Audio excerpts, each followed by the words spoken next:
अजमेर शरीफ के अंदर एक जिन्नात था। जिन्नात तो बहुत से थे, लेकिन इस जिन्नात की खुसूसियत ये थी, अजमेर शरीफ के उस जिन्नात अना सागर के किनारे वो खड़ा रहता था और लोगों से बात करता था। लोग उसकी इबादत करते थे, उस जिन्नात की इबादत करते। जब अजमेर शरीफ के लोग हर जगह से नाकाम हो जाते तो इस जिन्नात की मदद लेते। उसका नाम था सादी देव। उस जिन्नात का नाम था सादी देव। तो सादी देव को कहते थे कि चल अब हमारी मदद कर। जब वो चलता था पैर पटक के तो जमीन कांपने लगती, धमक होती थी उसके चलने से, सादी देव के चलने से। राय पतोरा ने कहा, सादी देव ये फकीर ने नाक में दम कर रखा है, रोजाना लोग इसके हाथ पे मुसलमान होते हैं, इसकी तादाद बढ़ती जा रही है, इस पे जो करो कुछ असर नहीं होता, अब आखिरी में तू ही कुछ कर सकता है। सादी देव आया, जिन्नात था वो, गरीब नवाज के सामने खड़ा हो गया। अब जिन्नात को अल्लाह ताला ने ये इख्तियार दिया है कि वो कुत्ता बने, बिल्ली बने, जानवर बने, जिस रूप में चाहे वो अपने आप को ढाल ले। आप देखें किताबों में सब लिखा हुआ है। और उसका इतना कद ऊंचा कि देखने वालों की टोपियां गिर जाएं। अब वो खड़ा था, वो गरीब नवाज को कह रहा था, निकलो यहाँ से, अजमेर छोड़ के जाओ, कहीं और जाओ, हिंदुस्तान छोड़ के कहीं और जाओ। गरीब नवाज ने फरमाया, मैं नहीं जाऊंगा। आपने फरमाया, मैं नहीं जाऊंगा क्योंकि मैं अपनी मर्जी से नहीं आया, मैं मेरे नाना के हुक्म से आया, अल्लाह उसके रसूल के हुक्म से आया हूं, मैं यूं ही नहीं जाऊंगा। तो उसने कहा, अगर नहीं जाएगा तो मैं तुझे मार डालूंगा, मसल दूंगा अपनी उंगलियों की चुटकियों में तुझे।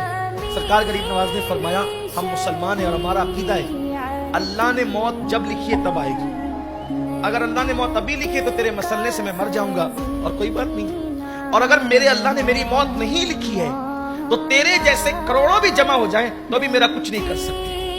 ये मुसलमान का अकीदा जरूरी है। तो सरकार गरीब नवाज ने सादी देव से कहा, तू मुझे मार नहीं सकता अगर मेरा अल्लाह न चाहे। अगर तू मुझे मारना चाहेगा तो, और अल्लाह ना चाहे तो नहीं मार सकता, और अल्लाह मारना चाहे तो तेरे मारे बगैर भी। और आपने फरमाया, वो मुझसे लड़ मत। सादी देव से क्या फरमाया, मुझसे लड़ मत, मैं तुझे दावत देता हूं कि तू भी मुसलमान हो जा। गरीब नवाज ने उसको भी इस्लाम की दावत दी, जिन्नात तू भी मुसलमान हो जा। अगर तू मुसलमान हो जाएगा तो अल्लाह तेरी मुराद भी पूरी कर देगा। अगर तू मुसलमान हो, अल्लाह तेरी मुराद भी पूरी कर देगा।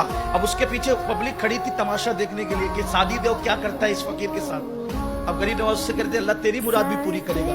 तो जो लोगों की मुराद पूरी करने का ढोंग रचाया हुआ था, अब गरीब नवाज उससे कह रहे कि अल्लाह तेरी मुराद, तो उसको शर्म आई।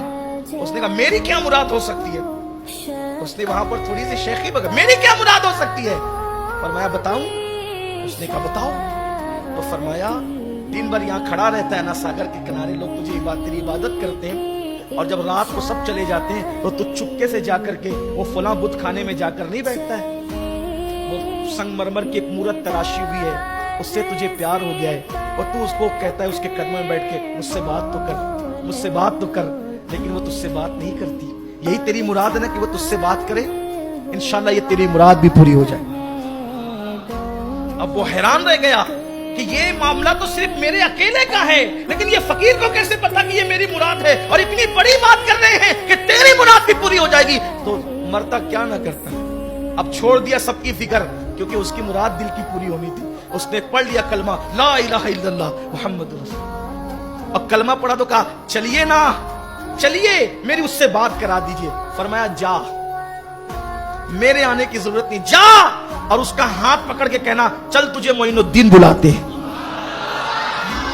उसका हाथ पकड़ के ना, चल तुझे मोइनुद्दीन बुलाते। वो गया और उसने कहा, चल तुझे मोइनुद्दीन बुलाते हैं। वो हकीकत में चलना शुरू कर देती है। गरीब नवाज के पास आए, मेरे ख्वाजा ने दोनों का निकाह कर दिया। जब बात करते देखा निकाह हो गया तो हजरत से कहता, हजरत आज मैं बहुत खुश हूं। खुश क्यों ना होता, रोते बैठता था ना, आज मैं शाद हूं। आज